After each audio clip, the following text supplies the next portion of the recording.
बहुत ही आदर सम्मान श्रद्धा की योग्य इस व्याख्यान वेदी की शोभा को बढ़ाने वाले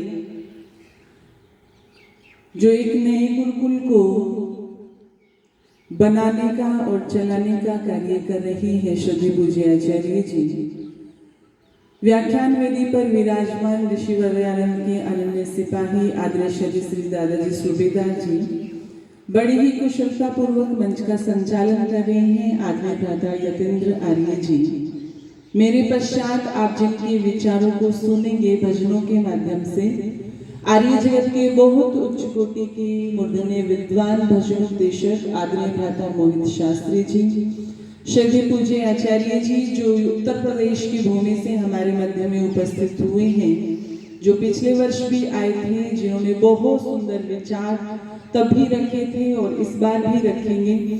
आर्य जगत के बहुत उच्च कोटि के मूर्धन्य विद्वान श्रद्धेय पूज्य आचार्य डॉक्टर धीरज आर्य जी, इस पवित्र पावन आर्य समाज के समस्त पदाधिकारी जन, सम्मुख उपस्थित समस्त धर्म के अभिलाषी सज्जनों, पूजे एवं वंदना की योग्य मातृशक्ति और बहुत अच्छे संगति मेरे साथ में कर रहे हैं ढोलक पर आदरणीय भ्राता जी और आदरणीय रणधीर आर्य जी जो मोहित शास्त्री जी के साथ में बहुत अच्छी संगति करते हैं, उनका भी स्वागत और अभिनंदन।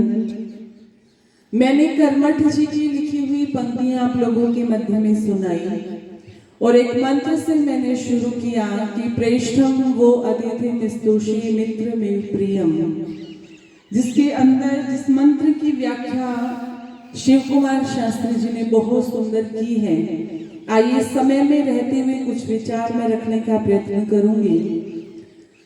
उस मंत्र के अंदर वो कहते हैं कि वो परमपिता परमेश्वर हमारा सबसे अच्छा मित्र है, सबसे अच्छा सखा है।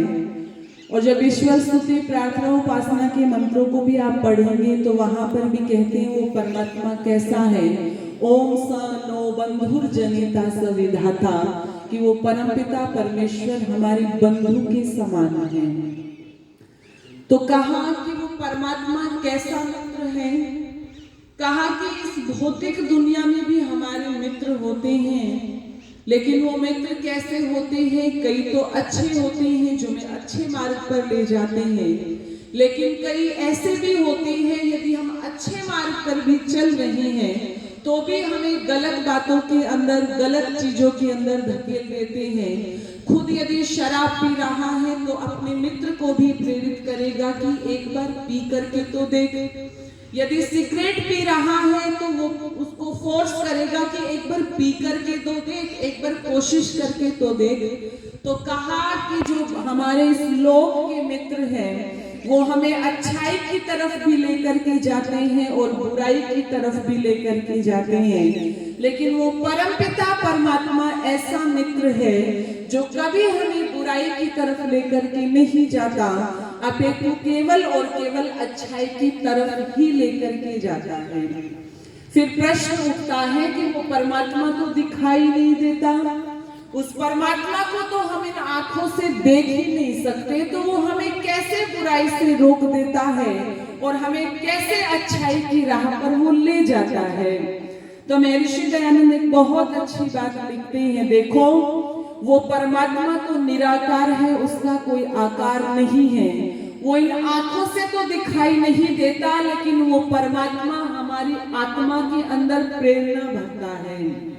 कैसी प्रेरणा भरता है कि जब भी आप कोई गलत कार्य करने के लिए चलोगे तो परमात्मा 3 चीजें उस व्यक्ति के मन में पैदा करता है। जैसे कोई व्यक्ति किसी को 1 रिंग या 2 घंटी बजा करके छोड़ दे तो फोन के अंदर एक ऊपर आता है मिस्ड कॉल, है ना, कि उसने मिस कॉल देती है और हमें पता लग जाता है कि ये फला फला व्यक्ति की मिस कॉल है। ठीक वैसे ही परमात्मा भी हमें मिस कॉल देते हैं, और वो किस रूप में देते हैं कि जब भी आप कोई गलत काम करने के लिए चलोगे तो परमात्मा 3 चीजें पैदा करेगा, और वो 3 चीजें होंगी भय, शंका और लज्जा। चाहे कोई बच्चा हो 10 साल का, और चाहे कोई 30 साल का युवा हो, और चाहे कोई 90 साल का बुजुर्ग हो, परमात्मा कोई पक्षपात नहीं करता कि ये बुजुर्ग है तो इसके अंदर ये प्रेरणा ना भरो, या ये बच्चा छोटा है इसके अंदर ये प्रेरणा ना भरो। यदि छोटा सा बालक क्लास में चीटिंग करता है, नकल करता है, तो उसके मन में ये डर रहेगा कि यदि मेरे अध्यापक को पता लग गया तो मैं पकड़ा जाऊंगा और इसमें मेरी बहुत ज्यादा इंसल्ट होगी। और 90 साल का बुजुर्ग भी यदि बड़ी से बड़ी चोरी करता पकड़ा गया तो उसके मन में भी ये तीनों बातें चलती है, भय, शंका और लज्जा। यदि पकड़े गए तो क्या होगा, यदि पकड़े गए तो शर्म आएगी, बेइज्जती होगी, ये सब बातें चलती है। तो कहा ये प्रेरणा जो अंदर होती है ये प्रेरणा किसी मनुष्य की नहीं होती, अपितु इस प्रेरणा को भरने वाला परमपिता परमेश्वर होता है। लेकिन हम अपनी इस आत्मा की आवाज को तो दबा देते हैं, लेकिन अपने चंचल मन की आवाज को सुन लेते हैं। जैसे एक शुगर का मरीज अपने सामने गरम गरम जलेबी बनते देखता है हलवाई की दुकान पर, मन में आता है शुगर का पेशेंट हूँ, मीठा तो खाना नहीं है, यदि मीठा खाया तो हॉस्पिटल में भर्ती होना पड़ेगा, दवाई लेनी पड़ेगी, पैसे लगेंगे। ये जो विचार मन में उठ रहे हैं ये बातें उसको पता है, लेकिन थोड़े ही समय के बाद में एक और विचार उसके मन में आता है कि देखो खा के भी मरना है और बिना खाए भी मरना है। जब मरना ही है दोनों परिस्थितियों में तो बिना खाए क्यों मरना, कम से कम जलेबी खा के तो मरूं। ठीक वैसे ही व्यक्ति अपनी आत्मा की आवाज को दबा देता है और चंचल मन की आवाज को सुन लेता है। ये मन के घोड़े जैसे दौड़ते हैं, उनकी लगाम को खींचना पड़ता है, और कैसे खींचना पड़ता है।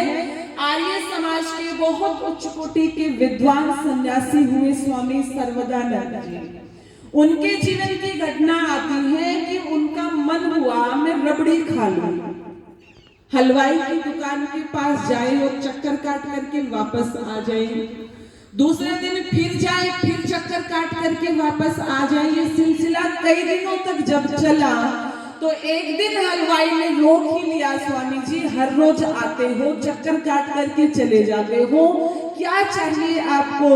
तो स्वामी जी कहने लगे मेरा मन कर रहा है बहुत दिनों से कि मैं रबड़ी खाऊं।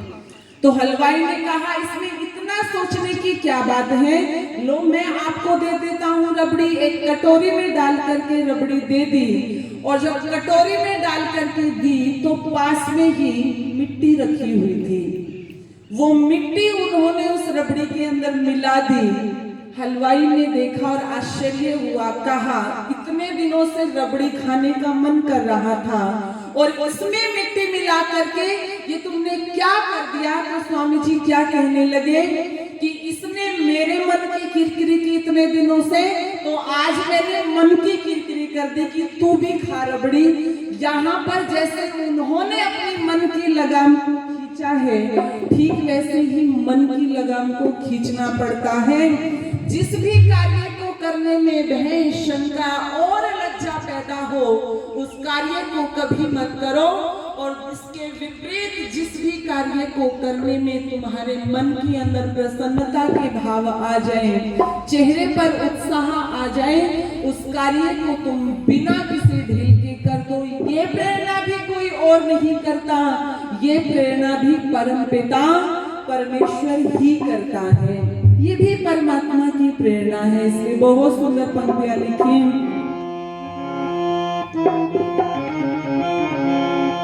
वो ही सच्चा मीत है हमारा तुम्हारा, हमारा तुम्हारा। वो ही सच्चा मीत है हमारा तुम्हारा, हमारा तुम्हारा। परम दयालु है कृपालु, परम दयालु है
वो ही सच्चा मित्र है हमारा तुम्हारा, और परम दयालु है कृपालु सबका पालनहारा। इसीलिए कहा कि वो परमात्मा हमारा सबसे अच्छा मित्र है। आओ उस परम पिता परमेश्वर की, उस सच्चे मित्र की जो वास्तविक अर्थों में हमें सद्मार्ग की तरफ लेकर के जाता है, हमारे अंदर प्रेरणा भरता है, उसकी भक्ति करें। अब जब ये शब्द आता है भक्ति, तो लोगों के मन में प्रश्न उठ जाते हैं। भक्ति का मतलब हम मंदिर में जाएं और एक थाली को सजाएं, उसमें हम लड्डू रखें, हम प्रसाद रखें, एक दीपक जलाएं और उस थाली को हम घुमाते रहें, तो ये क्या होगी? ये भक्ति होगी। हम बड़ा सा तिलक लगा ले तो ये क्या होगी? ये भक्ति होगी। लेकिन महर्षि दयानंद भक्ति की परिभाषा देते हैं। हमारे मध्य में आदि भ्राता मोहित शास्त्री जी भी उपस्थित हुए हैं और श्रद्धेय पूज्य आचार्य डॉक्टर धीरज आर्य जी उपस्थित हो रहे हैं। एक बार आप इनका जोरदार तालियां बजा करके सम्मान और स्वागत करेंगे। मैं भी इस वेदी की तरफ से आप सभी का स्वागत अभिनंदन करती हूँ। और आदरणीय दादाजी सूबेदार जी ने 100 रुपए देकर के, 100 रुपए किसी और ने और 200 रुपए आदरणीय भ्राता जी ने देकर के सम्मानित किया है। उनका बहुत बहुत धन्यवाद। तो मैं आप लोगों के मध्य में बता रही थी कि जब हम भक्ति की परिभाषा देखते हैं तो ऋषिवर दयानंद भक्ति की परिभाषा देते हुए कहते हैं, उसी की आज्ञा पालन में तत्पर रहना क्या कहलाती है? भक्ति कहलाती है। अब किसकी आज्ञा पालन में? यदि हम अपने माता पिता की आज्ञा का पालन कर रहे हैं तो हम उनकी भक्ति कर रहे हैं। यदि राष्ट्र के प्रति हमारा क्या कर्तव्य है, हम उन बातों को लेकर के चल रहे हैं तो हम उसकी भक्ति कर रहे हैं। ठीक वैसे ही परमपिता परमेश्वर की आज्ञा का पालन करना, जो उन्होंने हमें वेद के आधार पर बताया है, उस परमात्मा की आज्ञा का पालन यदि हम कर रहे हैं तो हम क्या कर रहे हैं? उस परमात्मा की भक्ति कर रहे हैं। भगवान कृष्ण कहते हैं कि देखो, दुनिया में 4 तरह के भक्त होते हैं और वो 4 तरह के भक्त कौन से हैं? तो कहा सबसे पहला जो भक्त होता है वो होता है दुखी। जो केवल परमात्मा को तभी याद करता है जब उसके जीवन में कष्ट आ जाते हैं, जब उसके जीवन में दुख आ जाते हैं। आपने कभी नहीं देखा होगा कि ये जो हम परमात्मा को रिश्वत देने का काम करते हैं, स्वामणी लगाना, ढाई मणि लगाना, सालासर जाकर के हम पैदल जाएंगे, ये जाएंगे, वो जाएंगे, ये जितनी भी बातें चलती हैं, ये मनुष्य तब नहीं करता, पहले इन बातों को परमात्मा को समर्पित नहीं करता। अभी तू क्या कहता है परमात्मा, जब मेरा ये काम कर देगा तब मैं जाकर के ये आपको चढ़ाऊंगा। तो कहा कि जो सबसे पहला भक्त होता है वो होता है दुखी, जो परमात्मा को केवल कष्ट में याद करता है, और जब वो दुख समाप्त हो जाता है तो फिर परमात्मा को भी याद नहीं करता। ये सबसे निम्न कोटि का भक्त होता है। दूसरा कहा, दूसरे होते हैं जिज्ञासु, जो कुछ जानने की इच्छा रखते हैं, जो ये समझना चाहते हैं कि ईश्वर क्या है, जीव क्या है, प्रकृति क्या है, इन बातों को जो समझना चाहते हैं। लेकिन इनमें एक दोष आ जाता है कि जब इनको थोड़ी बहुत बातें समझ आ जाती है, थोड़ा बहुत स्वाध्याय जब हो जाता है, तो इनमें घमंड आ जाता है। फिर ये किसी को कुछ नहीं समझते। कहा कि ये जो दुखी है पहले कोटि के हैं, उनसे थोड़े अच्छे हैं। फिर तीसरा कहा, तीसरे होते हैं जो केवल और केवल संपत्ति की ही चाहना करते हैं, जो दिन रात भगवान से प्रार्थना करते हैं, परमात्मा मेरे घर में धन आ जाए, मेरे घर में पैसा आ जाए, फिर वो चाहे कैसे भी आ जाए, चाहे गलत तरीके से आए, चाहे किसी का नुकसान करके आए। मैंने रात्रि को भी चर्चा की थी कि ये पैसा बहुत कुछ है, आवश्यकता है जीवन के अंदर। वेद कहता है वयम संपन्नोरेण, हम धन ऐश्वर्यों के स्वामी बने, लेकिन जो ये हाहाकार हमने मचा दिया, इसके कारण जीवन में बिगाड़ हो गया। बेमोल जी ने पंक्तियां लिखी कि सारा दिन हम इन्हीं बातों में लगे रहते हैं कि ये आ जाए, पैसा आ जाए। तो ध्यान रखना, मैंने रात्रि को भी कहा था, उस परमपिता परमेश्वर की व्यवस्था में दूसरी करेंसी चलती है, ये करेंसी नहीं चलती। आप इसको भी कमाओ, लेकिन साथ में हम उन बातों का भी ध्यान रखें जो हमारे इस जन्म में नहीं, जो हमारे अगले जन्म में भी साथ देने वाली है। इसलिए बेमोल जी ने समझाते हुए लिखा, दौलत की दीवानो उस दिन को पहचानो, दौलत के दीवानो उस दिन को पहचानो, जिस दिन भरी दुनिया से खाली हाथ चलोगे, साथ चलोगे। दौलत के दीवानो उस दिन को पहचानो, जिस दिन भरी दुनिया से खाली हाथ चलोगे, कले कर साथ चलोगे। दौलत के दीवानो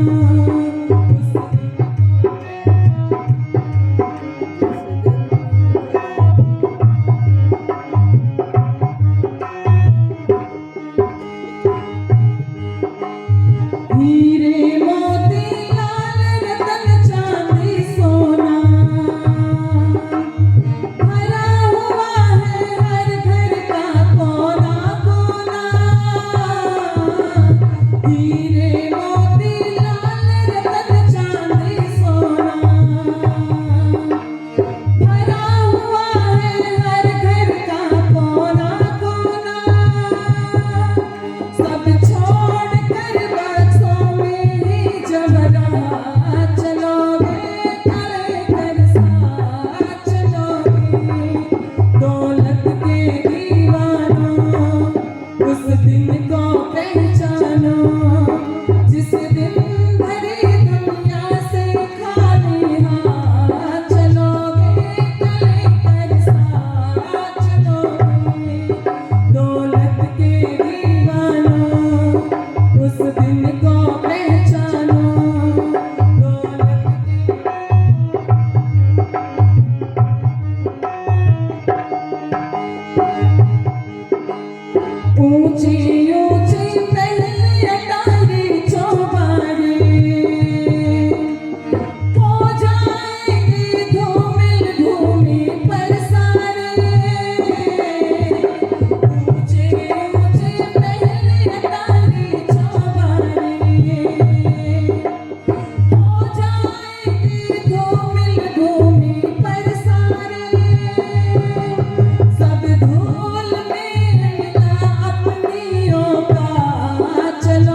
जिस दिन भरी इस दुनिया से खाली हाथ चलेंगे और क्या लेकर साथ चलेंगे। ये उदाहरण हम कोरोना के समय में देख सकते हैं।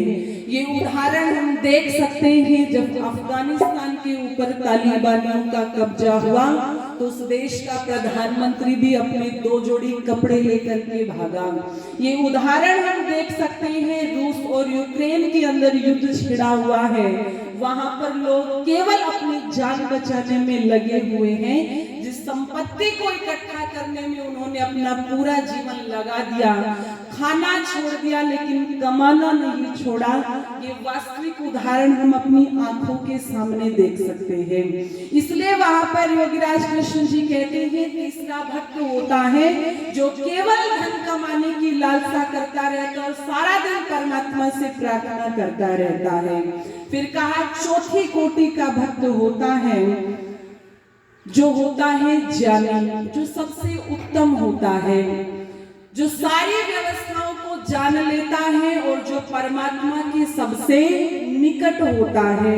कहा जो ज्ञानी है वो परमात्मा के सबसे निकट है और जो उसको नहीं जानता वो परमात्मा से सबसे दूर है। जब जान लेता है तो परिस्थिति क्या बन जाती है, फिर व्यक्ति की स्थिति ये हो जाती है। पंडित भगवत दत्त जी रिसर्च स्कॉलर जिन्होंने आर्य जगत का इतना बड़ा काम किया और एक उच्च कोटि के विद्वान वो आर्य जगत के रहे, उनके जीवन की घटना आती है कि पंडित भगवत दत्त जी वेद के स्वाध्याय का कार्य करते रहते थे, वो लिखने का पढ़ने का कार्य करते थे और घर को चलाने की जो जिम्मेदारी थी वो पंडित भगवत दत्त जी नहीं लेते थे।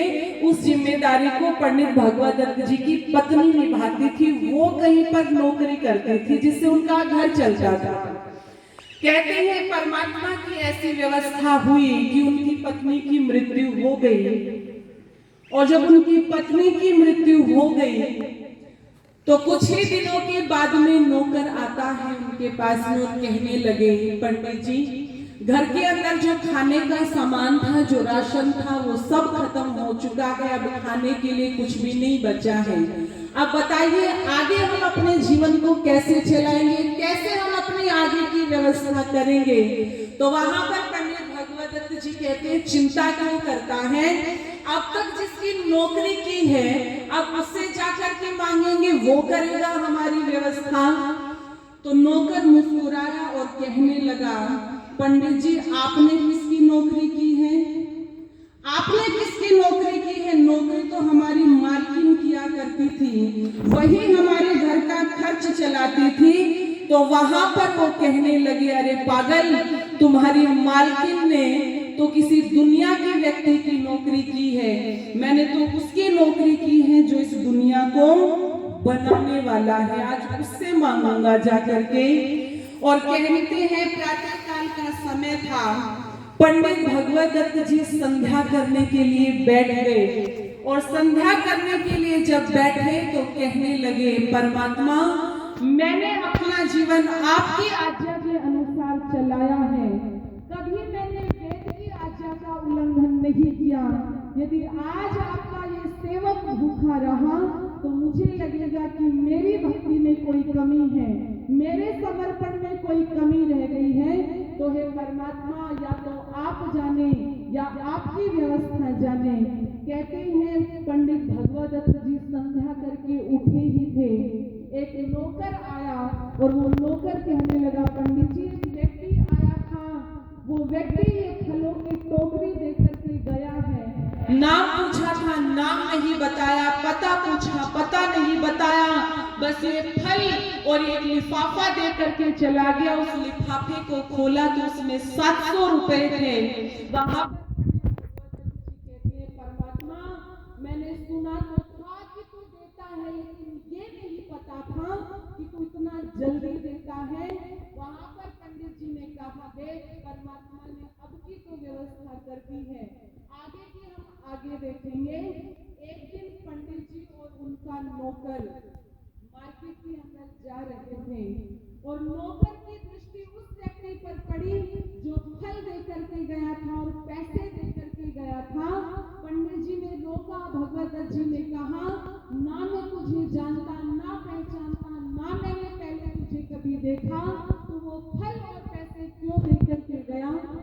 व्यक्ति कहता है पंडित जी मैं नहीं जानता, मैं एक मूर्ति पूजक हूँ, मैं सुबह मंदिर के अंदर बैठ करके अपनी पूजा पद्धति को कर रहा था और बार बार मेरे अंदर से ये प्रेरणा उठ रही थी कि तू यहाँ पर बैठ करके घंटी बजा रहा है और वहां पर मेरा एक सेवक भूख से तड़प रहा है।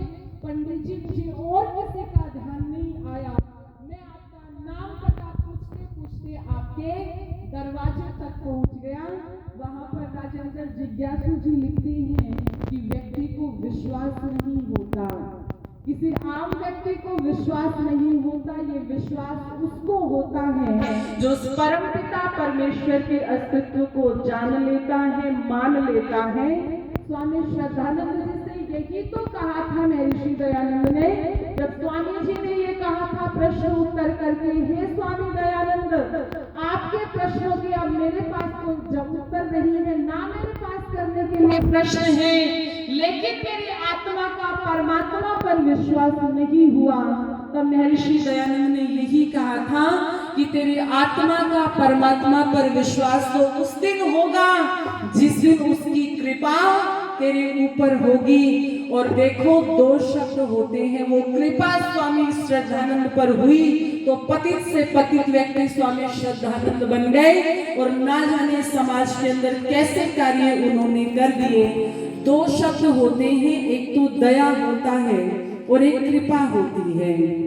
दया परमात्मा की सबके ऊपर है, परमात्मा का सूर्य सबको प्रकाश देता है, हिंदू हो, ईसाई हो, मुसलमान हो, कोई घंटी बजाता हो, कोई नमाज पढ़ता हो और चाहे चर्च में जाकर के मोमबत्तियां जलाता हो, चाहे सारा दिन नाम लेता हो, चाहे सारा दिन गालियां देता हो, लेकिन वो सूर्य का प्रकाश सबके लिए है। परमात्मा का चंद्रमा सबको शीतलता देता है, परमात्मा की प्रकृति के पदार्थ सबके लिए है, ये उस परमात्मा की दया है। लेकिन जैसे कृपा पंडित भगवत दत्त जी पर हुई, जैसी कृपा मुंशी राम पर हुई, उस कृपा का पात्र बनना पड़ता है। और कैसे कृपा होती है तो महर्षि दयानंद लिखते हैं कि जो व्यक्ति दुनिया का जितना जितना उपकार करता जाता है, उतनी उतनी परमात्मा की कृपा उस पर बरसती जाती है। वो परमात्मा की कृपा ही ऋषि दयानंद पर बरसी थी, जिन्होंने इतनी विपरीत परिस्थितियों के अंदर रह करके समाज के अंदर वो परिवर्तन कर दिया। वो परमात्मा की कृपा ही बरसी थी कि ना भूख की चिंता थी, ना प्यास की चिंता थी, ना ये चिंता थी कि कोई मेरे गले में फूल डाले, ना ये चिंता थी कोई दूध की जगह जहर क्यों दे रहा है, कोई फूलों की जगह पत्थर क्यों मार रहा है, कोई नकली दयानंद बना करके गधे पर क्यों बैठा रहा है। इन बातों की चिंता नहीं थी। क्यों? क्योंकि वो परमात्मा की व्यवस्था को जानते थे। तो आइए बस कुछ पंक्तियां कह करके अपने वाणी को भ्रमण करूंगी। आर्यों में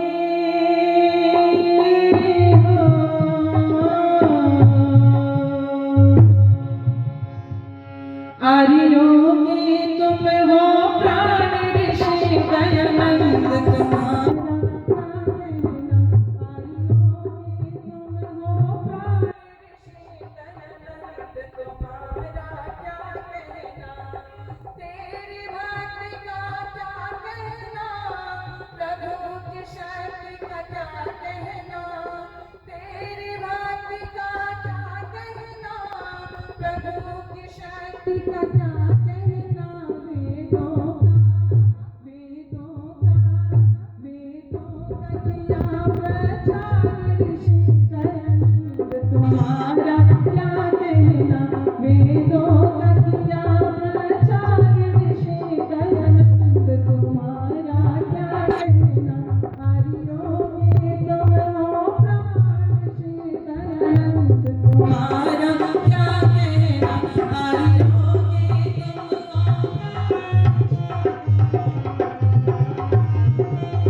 तुम्हारा क्या कहना, आर्यों के तुम हो प्राण ऋषि।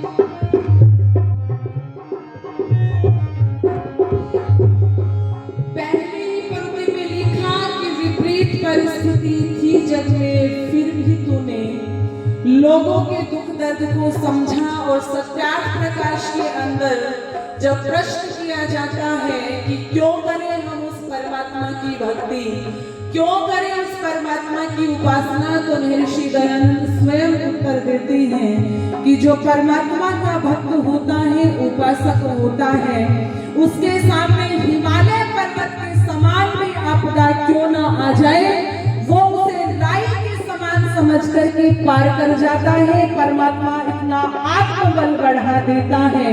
और जो परमात्मा का उपासक भक्त नहीं होता, राई के समान भी समस्या आ जाए तो वो उसे पहाड़ जैसे लगती है। ये क्या उपकार कम है, ये क्या लाभ कम है। और इसका प्रत्यक्ष उदाहरण हमें ऋषि दयानंद के जीवन में देखने को मिलता है। इसलिए दूसरी पंक्ति में लिखा,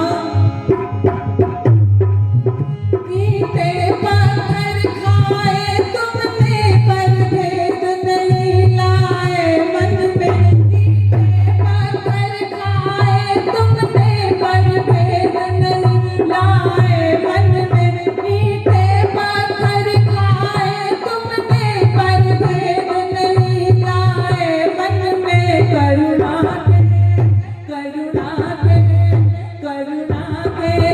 भंडार श्री दयानंद तुम्हारा क्या कहना, करुणा के भंडार श्री दयानंद तुम्हारा क्या कहना। तेरी भक्ति का क्या कहना, प्रभु की शक्ति का क्या कहना, तेरी भक्ति का क्या कहना, प्रभु की शक्ति का क्या कहना। वेदों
षडाक्षरी दयानंद तुम्हारा क्या कहना।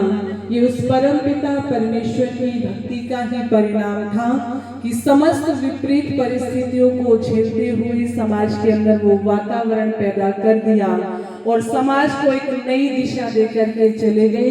अब हमें निर्णय करना है कि हमें कौन सी कोटि का भक्त बनना है, हमें कौन सी श्रेणी का भक्त बनना है। आओ हम सच्चे परमपिता परमेश्वर को जानने का प्रयत्न करें, हम वास्तविक बातों को जानने का प्रयत्न करें, अपने वैदिक सिद्धांतों का समझने का प्रयत्न करें। ये कुछ विचार मैंने आप लोगों के मध्य में समय में रहते हुए रखे हैं। आप सबने बड़े ही धैर्य और श्रद्धा से सुना है। आदरणीय भ्राता जी ने भी 200 रुपये देकर के सम्मानित किया है। आप सबका बहुत बहुत धन्यवाद।